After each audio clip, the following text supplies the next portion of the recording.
Maximum जो नए traders हैं या फिर जो ट्रेडिंग करना चाहते हैं वो यूट्यूब पे या फिर गूगल पे जाके ये सर्च करेंगे कि कोई ऐसा स्ट्रैटेजी है जो 100% एफिशिएंट है या फिर कोई ऐसा इंडिकेटर है जो 100% एक्यूरेट है।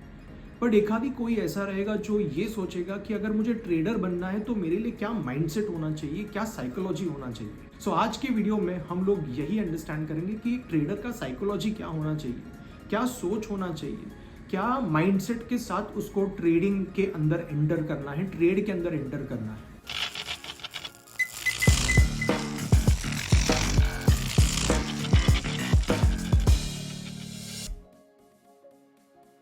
Hi guys, I am Sagar, welcome back to my channel the Zen master. आज के वीडियो में हम लोग अंडरस्टैंड करेंगे ये ट्रेडर का साइकोलॉजी क्या होना चाहिए, एक माइंडसेट क्या होना चाहिए, राइट। सो इसके कुछ छोटे छोटे इंपॉर्टेंट पॉइंट्स हैं वो हम लोग को ध्यान रखना है। मोस्ट ऑफ द टाइम ऐसे होता है कि काफ़ी सारे जो नए ट्रेडर्स हैं उनको लगता है कि इंपॉर्टेंट स्ट्रैटेजी या फिर इंडिकेटर होता है एंड साइकोलॉजी प्रॉब्ली सिर्फ 5-10% इंपॉर्टेंट होता है।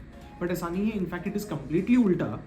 मतलब साइकोलॉजी 80-90% इंपॉर्टेंट है और बाकी अगर पकड़ा तो हम लोग स्ट्रैटेजी या फिर इंडिकेटर पकड़ सकते हैं। तो जो फर्स्ट पॉइंट है that is rule based trading.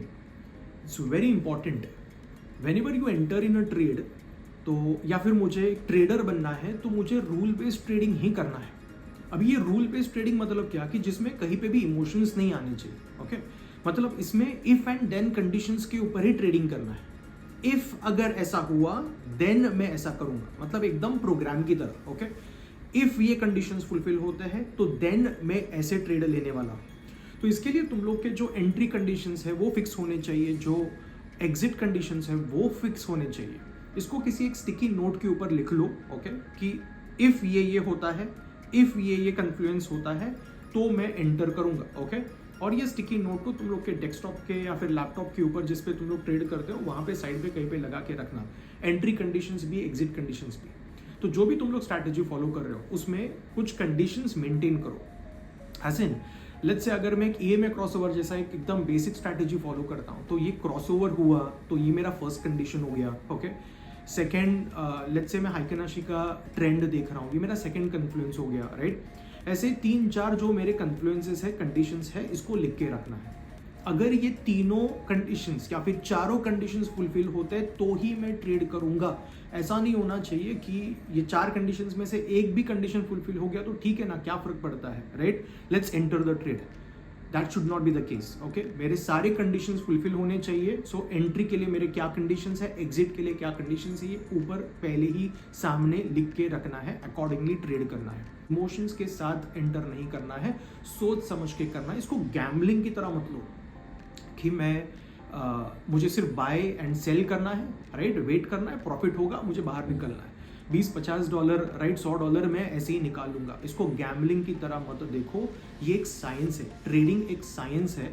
तो साइंस के लिए कुछ कंडीशंस फुलफिल होना जरूरी है, उसके लिए कुछ रूल्स होना जरूरी है। एक ट्रेड प्लान होना चाहिए कि मैं कितना लॉट यूज करूंगा, ओके कभी एंटर करूंगा, ये सब चीज लिखा हुआ कहीं पे होना चाहिए। बेस्ड ऑन दैट ही मैं ट्रेड करने वाला हूँ। ओके एक बेसिक एग्जाम्पल बताता हूँ। मोस्ट ऑफ द नए ट्रेडर्स के साथ ये कुछ होता है। सो यहाँ पे यू कैन ऑब्जर्व दैट ये गोल्ड का चार्ट है एंड यहाँ पे मार्केट जो है वो बुलिश था। तो यहाँ पे आई ऑब्जर्व कि यहाँ पे ना ब्रेक ऑफ स्ट्रक्चर हो रहा है। At this point break of structure है, बराबर है, राइट। एक स्ट्रक्चर बनाया मार्केट ने और उसको ब्रेक किया। एट दिस पॉइंट उसने ब्रेक किया। सो यहाँ पे ब्रेक ऑफ स्ट्रक्चर हो गया, यस और नो, राइट। सो जैसे ही ब्रेक ऑफ स्ट्रक्चर होता है तो मैंने क्या किया, लेट्स से अगर मैं यहाँ पे ट्रेड लेता हूँ, अभी काफ़ी सारे नए ट्रेडर्स के साथ, इनएक्सपीरियंस ट्रेडर्स के साथ मोस्टली ये होता है कि यहाँ पे मैंने एंटर कर लिया। फिर उसके बाद क्या होगा कि ये मार्केट वापस नीचे गया, बिकॉज मार्केट सीधा सीधा ऊपर जाने वाला नहीं है। नीचे गया, मेरा एसएल हिट हो गया, फिर वापस ऊपर गया, वापस ब्रेक ऑफ स्ट्रक्चर हो गया, फिर मैंने वापस एंट्री किया। बट जैसे यहाँ पे एंट्री किया वापस साइडवेज गया, राइट, मैं ब्रेक इवन पे शायद निकल गया, फिर छोटा सा एसएल ले लिया, वापस ब्रेक ऑफ स्ट्रक्चर हुआ, वापस साइडवेज गया, वापस ब्रेक ऑफ स्ट्रक्चर हुआ, वापस साइडवेज लिया। Eventually at some point is at this point probably let's say मैं ट्रेड लेता हूँ और फिर अभी सोचता हूँ कि ठीक है छोड़ दो। और जैसे यहाँ पे एंटर करोगे उसके बाद अभी ये नीचे नीचे जाना चालू हो गया। सो 90% ट्रेडर्स के साथ कुछ ऐसा ही मिस्टेक्स होता है। इमोशंस के साथ एंटर मत करो। एक फिक्स स्ट्रैटेजी होना चाहिए कि मैं कभी एंटर करने वाला हूँ, कभी एग्जिट करने वाला हूँ। ओनली बिकॉज मुझे वो साइडवेज जाते वक्त दिखाई दे रहा है तो मैं एग्जिट कर लूँगा, या फिर मुझे ऐसे लग रहा है कि वॉल्यूम खत्म हो गया है मैं एग्जिट कर लूँगा। ऐसा नहीं है, राइट? मुझे एक फिक्स स्ट्रैटेजी के साथ एंटर करना है। ओके, सेकेंड पॉइंट है ट्रेड ड्यूरेशन। सो मैं कितने टाइम के लिए ट्रेड को होल्ड करना चाहता हूँ, that is trade duration. If you are new in trading, मेरा सजेशन रहेगा कि स्विंग ट्रेड्स अवॉइड करो, बिकॉज सी ये 2-3 दिन के लिए अगर ट्रेड चलने वाले हैं तो वो जो प्राइस ऊपर नीचे होने वाला है ये देखने के लिए मेरे पास पेशेंस होना ज़रूरी है। सी ये सब मतलब जब ये प्राइस ऊपर नीचे जाता है ना तो ये देखने के लिए 36 का छाती लगता है। सो अगर वो नहीं है शुरुआत में, अगर if you feel that okay मैं ये मैनेज नहीं कर पाऊंगा, बिकॉज 2 दिन के लिए मैं एक ही ट्रेड के ऊपर बैठा हूँ, राइट? मैं पूरा टाइम गैस पे हूँ कि ये प्राइस ऊपर जा रहा है, नीचे आ रहा है, ऊपर जा रहा है, नीचे आ रहा है, राइट? मेरा एसएल हिट होगा कि मेरा टीपी हिट होगा। मेरा सजेशन है स्विंग ट्रेड्स शुरुआत में अवॉइड करो। ऐसे ट्रेड्स देखो कि जो 2 से 3 घंटे के लिए ट्रेड है। ओके, सो मैं ट्रेड ले रहा हूँ, 2-3 घंटा वेट कर रहा हूँ, उससे ज़्यादा नहीं तो फिर फ्रस्ट्रेशन इरिटेशन बढ़ना चालू हो जाएगा। ओके, प्लस मुझे कुछ चीज़ों को ऑब्जर्व भी करना है कि मैं कौन से टाइम में ट्रेड ले रहा हूँ। ओके, यूजुअली टोक्यो सेशन में अवॉइड करो। मैं ये नहीं बोल रहा हूँ कि टोक्यो सेशन में मूवमेंट नहीं आता है, बट अवॉइड करो बिकॉज उसमें ट्रेड लेके फिर काफ़ी टाइम तक होल्ड करके रखना पड़ेगा, लंदन सेशन तक होल्ड करके रखना पड़ेगा। लंदन सेशन काफ़ी अच्छा है, उसमें अच्छा खासा मूवमेंट मिल सकता है। यूएस सेशन में भी फर्स्ट 2 आवर्स के लिए अवॉइड करो, बिकॉज ये टाइम में सब बड़े प्लेयर्स आएंगे एंड मार्केट बहुत ऊपर नीचे होगा। सी अंडरस्टैंड, मार्केट किसी के बाप का नहीं है। सो अगर तुम लोग छोटा इक्विटी लेके ऐसे टाइम पे एंटर करोगे ना तो वो इक्विटी उड़ने वाला है, अकाउंट उड़ने वाला है। एंड स्पेशली न्यूज़ जब भी है तभी अवॉइड करो। ओके, तुम लोग फोरेक्स फैक्ट्री पे जाके चेक कर सकते हो, राइट? फोरेक्स कैलेंडर देख सकते हो, जहाँ पे भी हाई इम्पैक्ट वाली न्यूज़ है वो न्यूज़ के दिन पे ट्रेड करना अवॉइड करो। In fact you will observe that जब भी न्यूज़ है तो न्यूज़ के पहले उस दिन ऑलमोस्ट तुम लोग को मार्केट में ज़्यादा वॉल्यूम दिखाई नहीं देगा, और जैसे ही न्यूज़ आएगा तो बहुत ऊपर नीचे होना चालू हो जाएगा मार्केट, राइट? सो ऐसे टाइम पे ट्रेड अवॉइड करो। तुम लोग ने यूट्यूब पे काफ़ी सारे वीडियोस ऐसे देखे रहेंगे कि न्यूज़ ट्रेडिंग करते हैं, 1 2 3 बूम, ये बूम ही होता है, अकाउंट उसमें बूम ही होने वाला है, अकाउंट उड़ने ही वाला है। प्लीज़ ऐसे वाली ट्रेड्स मत करो, ये गैम्बलिंग है।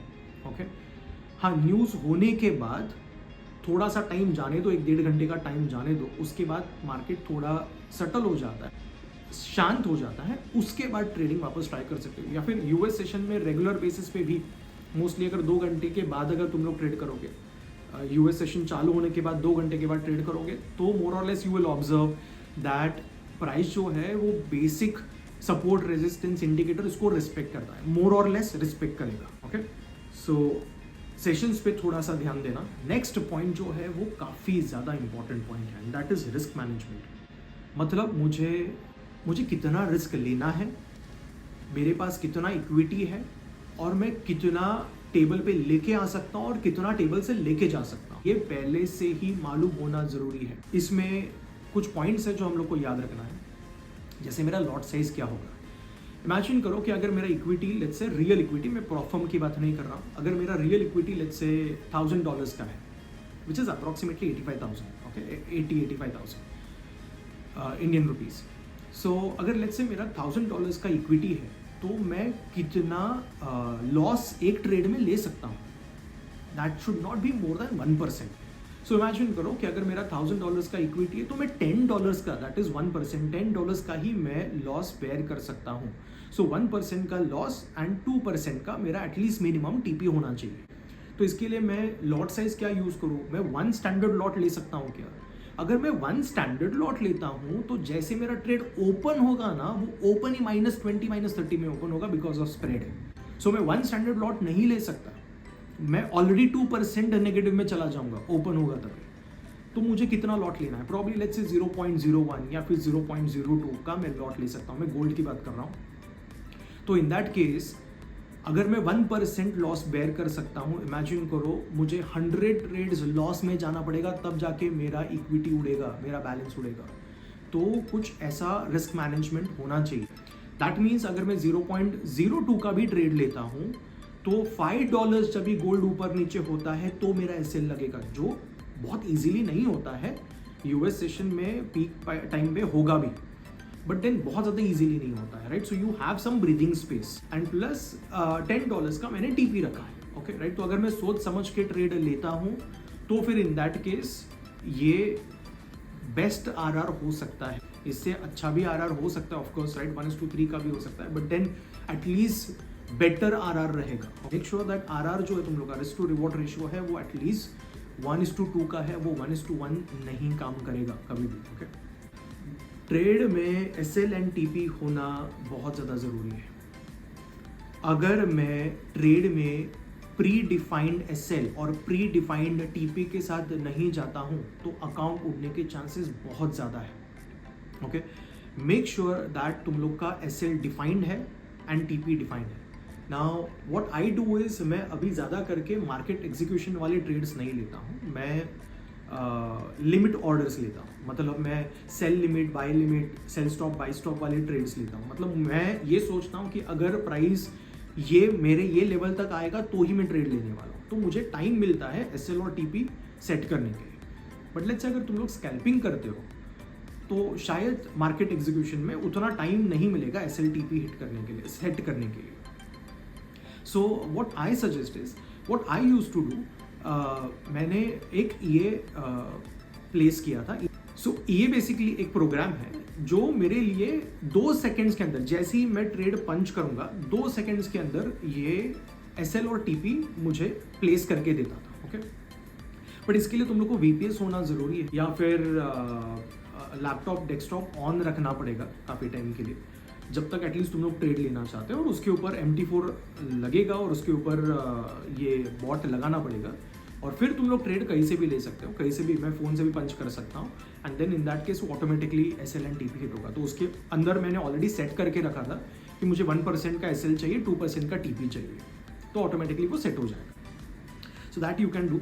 बट देन बिना एसएल के, बिना टीपी के मैं ट्रेड के अंदर एंटर नहीं कर सकता हूँ। काफ़ी सारे जो नए ट्रेडर्स होते हैं उनका ना एसएल का थ्रेशोल्ड फिक्स नहीं होता है।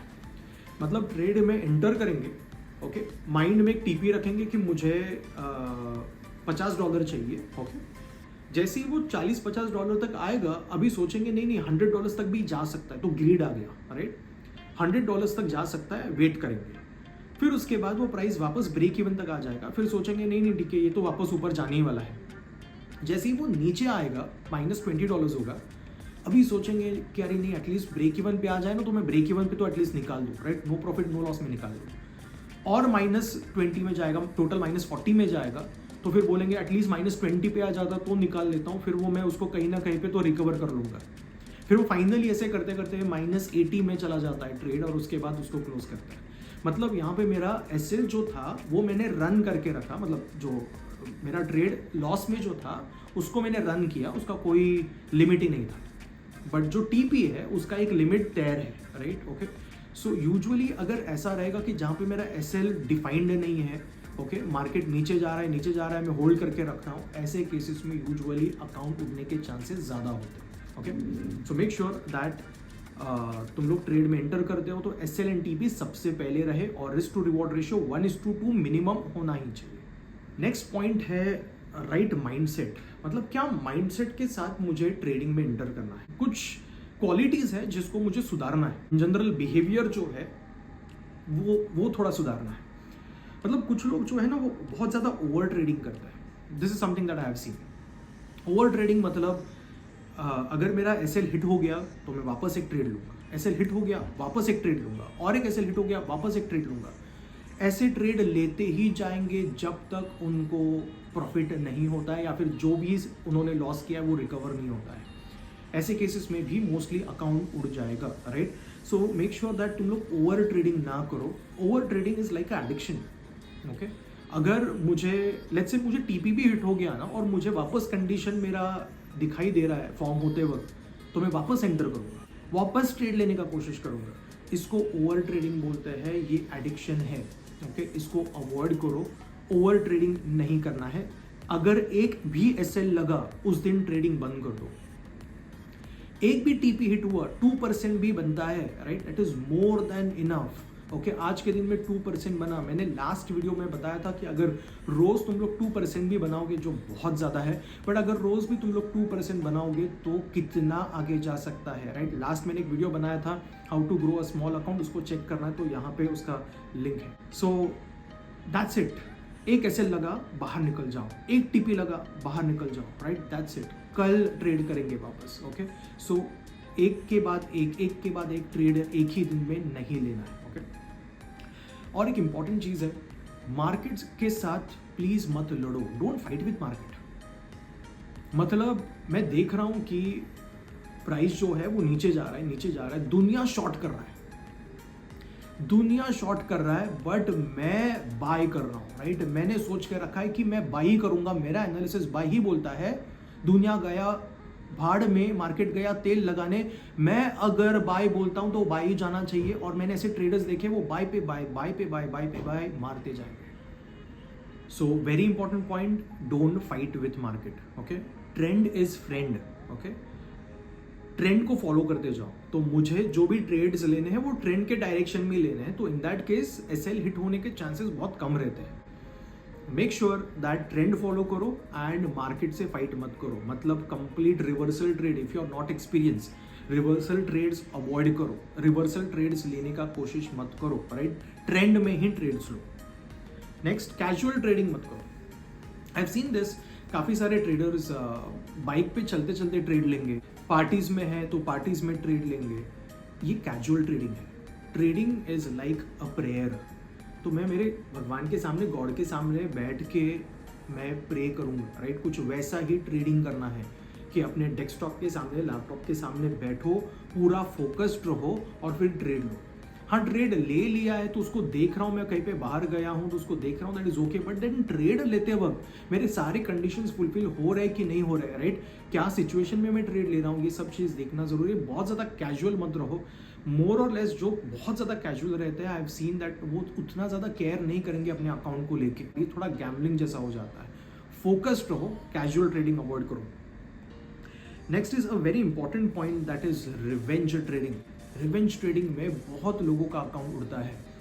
मतलब क्या कि अगर लेट्स से मेरा $200 का लॉस हो गया, ओके, एग्जाम्पल। सो $200 का अगर मेरा लॉस हुआ है तो अभी मैं बहुत ज़्यादा गुस्सा हो जाऊंगा कि मेरा $200 का लॉस हुआ है, मुझे इसको रिकवर करना ही है। और वो रिकवर करने के चक्कर में तुम लोग ऐसे ट्रेड्स लेते जाओगे कि जिसमें $200 तो गया ही था, उसके ऊपर और $400 निकल जाएगा। ओके, सो रिवेंज ट्रेडिंग, जैसे मैं बता रहा था, मार्केट के साथ फाइट मत करो। अगर गया है तो दैट्स ओके, उस दिन ट्रेड बंद कर दो। कल के दिन, नेक्स्ट डे वापस आके वापस सेटअप देखो, चेक करो, सेटअप के हिसाब से अगर ट्रेड जा रहा है तो ट्रेड लो, नहीं जा रहा तो दैट्स ओके। ट्रेड मिला तो ही लेना है, फोर्स एंट्री नहीं करना है। ओके, एंड रिवेंज ट्रेडिंग बिल्कुल भी नहीं करना है। नेक्स्ट पॉइंट है ट्रेड जर्नल। अगेन, काफ़ी सारे जो नए ट्रेडर्स है या फिर जो ट्रेडिंग करना चाहते हैं, उनको ये पॉइंट बहुत ज़्यादा ऐसा कुछ इंपॉर्टेंट नहीं लगेगा। प्लीज़ ये पॉइंट को हल्के में मत लो। Trade journal is like back testing for your trader psychology. तुम लोग को बैक टेस्टिंग मालूम रहेगा। बैक टेस्टिंग होता क्या है? बैक टेस्टिंग मतलब लेट्स से अगर मैं कोई एक स्ट्रैटेजी रन कर रहा हूँ तो मैं पीछे जाके हिस्टोरिकल डेटा के ऊपर चेक कर सकता हूँ कि वो स्ट्रैटेजी ने कैसे काम किया है, उसका विन रेट क्या था। वैसे ही ट्रेड जर्नल जो होता है वो अपने लिए ट्रेडर का साइकोलॉजी का बैक टेस्टिंग होता है। सो यहाँ पे मुझे करना क्या है, तो यहाँ पे मुझे पूरा जो ट्रेड का इंफॉर्मेशन है वो रखना है। मतलब मैंने ट्रेड कौन से डेट पे एंटर किया था, क्या प्राइस पे एंटर किया था, सारे कंडीशंस फुलफिल हुए थे कि नहीं हुए थे, कौन सा स्ट्रैटेजी यूज किया था, स्ट्रैटेजी के सेटिंग्स क्या थे, एग्जिट कभी किया था, मैक्स ड्रॉडाउन क्या गया था, मैंने लॉस किया था कि मैंने प्रॉफिट किया था, जब भी मैंने ट्रेड लिया था तभी मेरा माइंडसेट क्या था, अगर लॉस हुआ था तो मेरा माइंडसेट क्या था, अगर प्रॉफिट हुआ था तो मेरा माइंडसेट क्या था। ये सब चीज़ वहाँ पे लिख के रखना है। ओके, अगर लेट्स से ऐसे मैं 10 दिन 15 दिन फॉलो करता हूँ, 10-15 दिन के बाद मैं वापस बैक टेस्ट कर सकता हूँ कि मैंने लास्ट 10 दिन जो 10 ट्रेड लिए हैं उसका विन रेट क्या था, कभी क्या गड़बड़ हुआ था। अच्छा, मेरा अगर लेट्स से बॉस के साथ, मेरे वाइफ के साथ, मेरा किसी के साथ झगड़ा हुआ था, उस दिन मैंने ट्रेड लिया था तो मेरा साइकोलॉजी क्या था, उस दिन मैंने कहीं पे लॉस किया था क्या, ये सब चीज़ तुम लोग के पास रिकॉर्ड में रहेगा। अगर मैं ये पूरा साल मेंटेन करता हूँ तो बहुत इंफॉर्मेशन मेरे पास आ जाता है। एज इन अगर लेट्स से मैं पूरा साल मेंटेन करता हूँ तो मुझे ये भी समझ में आएगा कि मुझे प्रॉब्ली 28 दिसंबर के बाद ट्रेड नहीं लेना है, बिकॉज वॉल्यूम मार्केट में बहुत कम हो जाता है, स्प्रेड बहुत बढ़ जाता है। सो ये पूरा डेटा है, अपना डेटा है जो अपने पास रहेगा। जर्नल मेंटेन करना बहुत ज़्यादा ज़रूरी है। पूरा एक जर्नल मेंटेन करो ताकि स्पेशली फर्स्ट 2-3 ईयर्स के लिए एकदम डिटेल में मेंटेन करना। फिर उसके बाद बेसिक पॉइंट्स को भी मेंटेन किया तो दैट्स स्टिल इनफ। हर एक ट्रेडर का अपना खुद का एक जर्नल जिसमें मैं पूरे सारे ट्रेड्स मेंटेन कर रहा हूँ, ये बहुत इंपॉर्टेंट है। ओके, इसके अलावा मैं कुछ 2 बोनस टिप्स भी बताना चाहूँगा। फर्स्ट, तुम लोग जो भी प्रॉफिट एंड लॉस करते हो, please do not share that with anybody. Okay, मैंने $100 बनाया, मैंने $50 बनाया, फिर मैंने $50 का लॉस किया। याद रखना कि अपने प्रॉफिट पे जलने वाले लोग भी हैं और अपने लॉस पे खुश होने वाले लोग भी हैं। ओके, सो ये कभी भी मत बताओ कि मैंने कितना प्रॉफिट किया है, कितना लॉस किया है। जो प्रॉफिट किया है, इसी trading is very private. Okay, हाँ, इन्फॉर्मेशन के लिए किसी को हेल्प करना है, किसी को कुछ चाहिए ट्रेडिंग में, उसको हेल्प करो, दैट्स ओके, राइट। बट मैं कितना पैसा बना रहा हूँ, मैंने कितना नुकसान किया, ये किसी को भी नहीं बताना है। ओके, अवॉइड करो। दैट इज़ वन टिप जो मुझे मेरे पर्सनल एक्सपीरियंस से बताना है। एंड सेकेंड चीज़ इंपॉर्टेंट है, दैट इज़ एक ट्रेड पार्टनर रखो। ओके, सो मतलब एक कोई फ्रेंड होना चाहिए जो तुम्हारे साथ ट्रेडिंग करता है। अगर नहीं है तो दैट्स ओके, बट देन अगर होगा तो बहुत अच्छा है।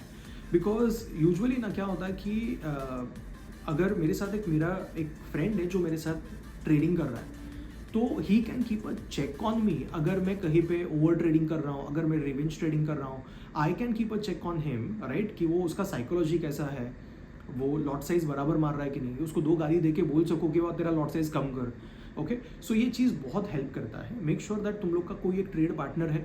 और अगर ऐसे कभी कुछ केसेस में ऐसे हिट भी हो गया, राइट, लेट्स से $20 का लॉस भी हो गया, तो वो थोड़ा कम खराब लगता है कि मेरा $20 भी गया है तो उसका भी गया है, चलो ठीक है, थोड़ा अपने साथ कोई तो है, थोड़ा कम खराब लगता है। जब भी $100 का प्रॉफिट होता है तो मेरा भी प्रॉफिट और उसका भी प्रॉफिट हुआ है, तो उसमें खुशी भी उतना ही होता है। सो अगेन, हो सकता है तो ट्राई करना कि एक ट्रेड पार्टनर रहे। That's it for today. If you like my content, please like and subscribe, and if you have any doubts, please ask in the comment section. Thank you.